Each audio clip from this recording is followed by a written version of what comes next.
Berjuta-juta rindu ku padamu, sendiriku pun harus menikmati nyanyian. Hai guys, di sini kami dari kelompok 2 yaitu kelompok Pitagoras akan menjelaskan tentang matematikawan. Di sini kami akan menjelaskan 2 orang matematikawan, di mana tema besar kita adalah matematikawan merupakan manusia juga. Dan di sini saya akan menjelaskan tentang Srinivasa Ramanujan. Di sini Srinivasa menyebutkan bahwa angka merupakan harta paling besar yang ia miliki. Kenapa? Saya akan menjelaskannya. Di sini Srinivasa Ramanujan adalah seorang anak laki-laki yang berasal dari India, yang berasal dari keluarga kalangan menengah ke bawah, yang sangat sulit untuk mendapatkan pendidikan.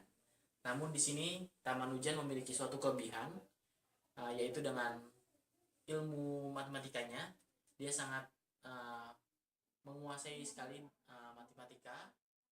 Di sini Ramanujan mendapatkan beasiswa untuk sekolahnya di sekolah menengah. Namun di pertengahan perjalanan di sekolah menengahnya ia terhenti karena di sini ia hanya bisa mengikuti pelajaran matematika saja, dan pelajaran lainnya dia sangat turun dan tidak mendapatkan hasil yang memuaskan seperti matematikanya. Dan pada saat di sekolah menengah dia sempat menguasai tentang trigonometri bidang. Dia hanya membutuhkan 1 minggu untuk menguasai tentang trigonometri bidang tersebut. Ramanujan sudah banyak memberikan tulisan-tulisan dan mengirimkan tulisan-tulisannya ke universitas-universitas demi kelanjutan pendidikannya.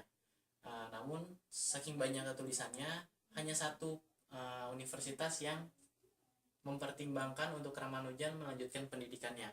Dan awalnya Ramanujan tidak diizinkan oleh ibunya. Tetapi setelah beberapa hari kemudian Ramanujan akhirnya pergi untuk melanjutkan pendidikannya, dan setelah mendapatkan izin dari orang tuanya. Dan di sana dia menemukan temuan terbesarnya, yaitu tentang pendekatan nilai dari pi. Selain Srinivasa Ramanujan, ada juga matematikawan yang lain, yaitu Sophie Germain. Dia berasal dari Prancis. Kenapa di sini kita tulis Mathematics at Midnight? Karena Sophie Germain senang sekali untuk melakukan kalkulasi dalam matematika di saat malam hari. Kenapa demikian? Di sini kita cantumkan di awal, yaitu don't get support from parents. Karena Sophie Germain tidak mendapatkan dukungan dari orang tuanya karena dia seorang perempuan. Pada saat itu di Prancis seorang perempuan tidak diizinkan untuk belajar IPA dan matematika. Sampai suatu ketika Sophie tetap belajar matematika dan IPA melalui seorang temannya yang meminjamkan beberapa catatan dan semua hal tentang matematika. Pada suatu ketika temannya mendapat tugas dari kampus dan Sophie Germain mengajarkan tugas tersebut dan mengumpulkannya dengan samaran nama laki-laki. Karena dalam universitas tersebut, profesornya sangat terkesima dengan pekerjaan Sophie, maka profesor tersebut ingin bertemu dengan mahasiswa yang dianggapnya laki-laki yang mengumpulkan tugas tersebut. Namun, sampai akhirnya profesornya tahu bahwa yang mengumpulkan tugas tersebut adalah Sophie Germain dan adalah seorang perempuan.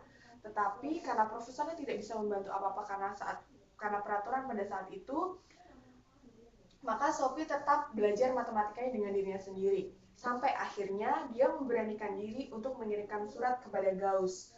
Pada saat itu Gauss sangat terkesima melihat catatan-catatan tentang matematikanya Sophie. Sampai saat itu Gauss membantu Sophie dengan memberikan beberapa feedback dan berdiskusi, tapi melalui surat.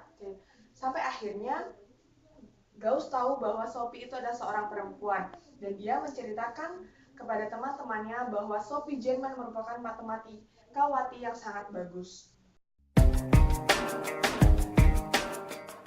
Dari penjelasan kami berdua, di sini kami menyimpulkan bahwa matematikawan adalah seorang yang luar biasa. Kenapa?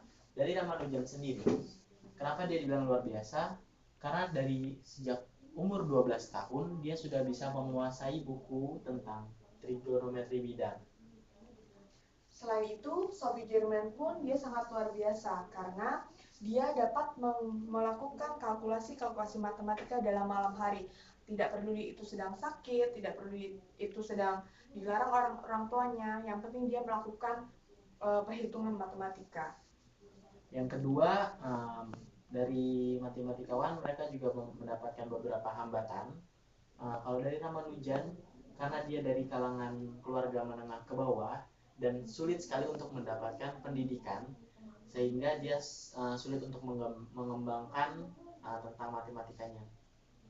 Selain itu, untuk Sophie Germain, kenapa banyak hambatan yang dialami oleh matematikawan, tapi mereka tetap bisa strive hard. Intinya mereka tetap bisa berusaha untuk memberikan yang terbaik dari hobi ataupun itu yang mereka. Dari Sophie Germain, dia tidak mendapat support dari orang tuanya, dan bahkan di negaranya pun dia tidak didukung untuk belajar matematika.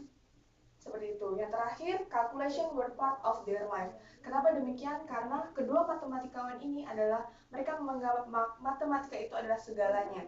Matematika merupakan bagian dari hidup mereka.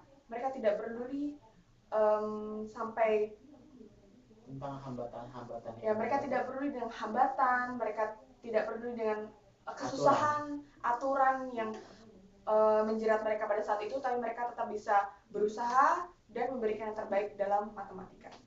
Sekian presentasi dari kelompok 2. Terima kasih.